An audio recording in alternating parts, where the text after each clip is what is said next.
So a remote ID patent awarded? Coming right up.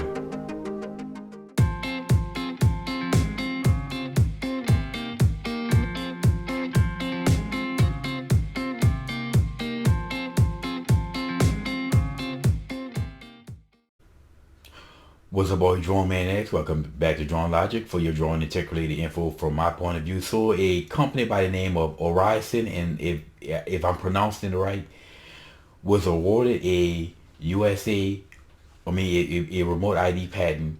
And this is a, unmanned area systems research company based in Oregon. And they were awarded the patent number 10,825,345. And it's entitled, device methods and systems for close proximity identification of unmanned area systems.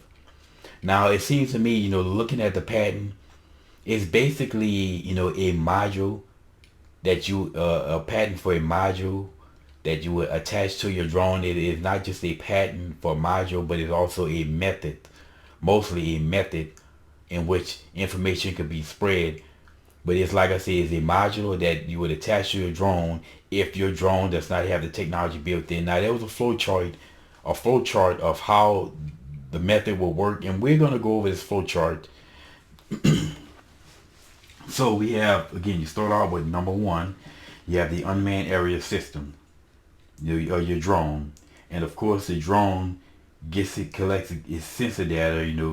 Will be moved to number two, the sensor data, GPS, altitude, and all the other telemetry data that the FAA require to be broadcast and transmitted. That information is sent to the transmitter by the drone.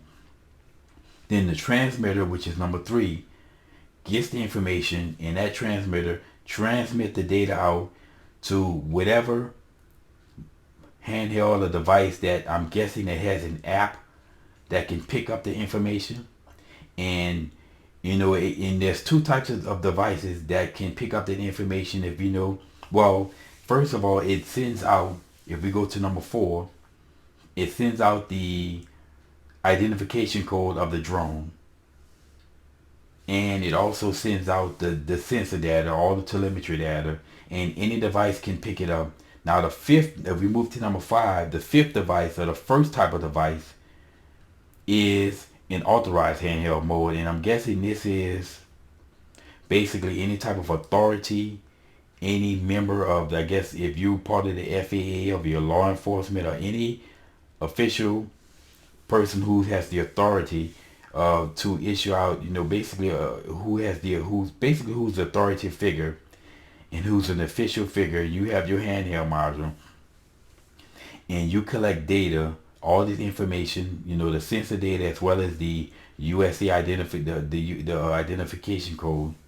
I don't know if it's a drone or transmitter identification code, and also any other devices out there, which is the second type of device.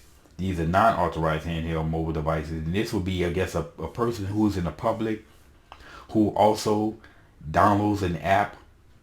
I'm guessing it has to be an app of some form, fashion, and they get the exact same information from the basically transmitted as the authorized handheld mode. We go to number six. Now, looking at the flow chart, it also shows that the non-authorized handheld device also sends information to the authorized handheld device. So I'm guessing if there's an app or whatever it is, you download an app on your phone, you give it permission to transmit your information out to any authorized handheld device that are in the area. So basically the authorized handheld device can receive information not only from the transmitter or any drone that's in the area that's transmitted, but it also any other device in the area that's picking up the information. Non-authorized device, they know the drone that's flying around, and they know the person that's tracking the drone.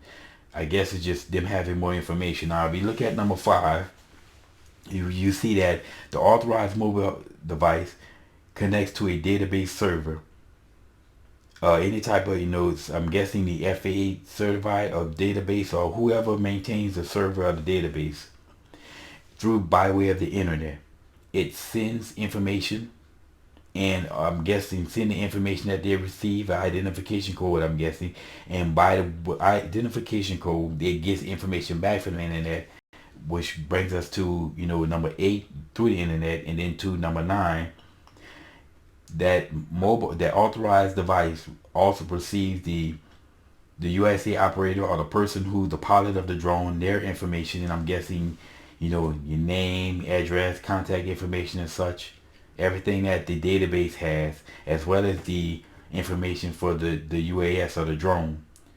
So I guess the type of drone you have, maybe the serial number of the drone, and I'm guessing that this information, sensitive information, is not going to be broadcast out from the transmitter. Only the USA code, only the drone code is going to be broadcast out.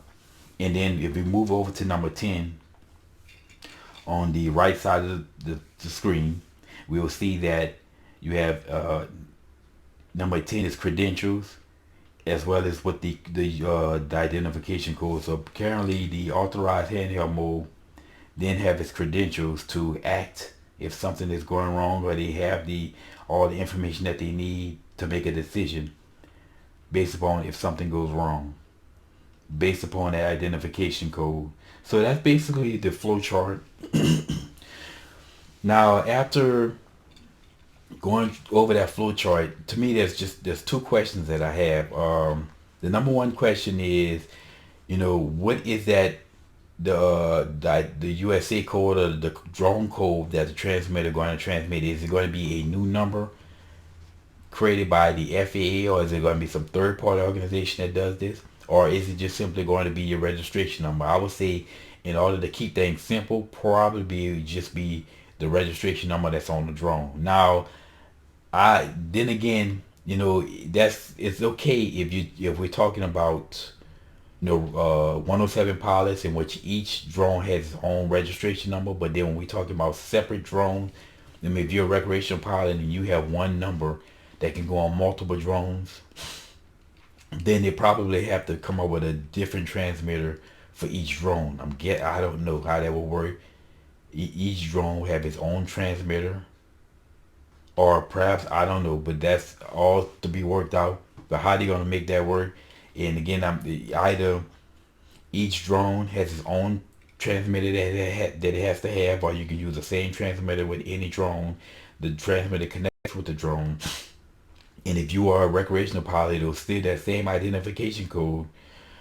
But then how do you tell the drone itself? So there has to be a separate transmission code for each drone, I'm guessing, or either that, or you have to have one single transmitter per drone. That's the only thing I can see that happening. Now, the second question that I have is about this app. If you have an app and you are a non-user, you have a non-authorized handheld, do you have to give authorization, the transmission out to an authorized handheld?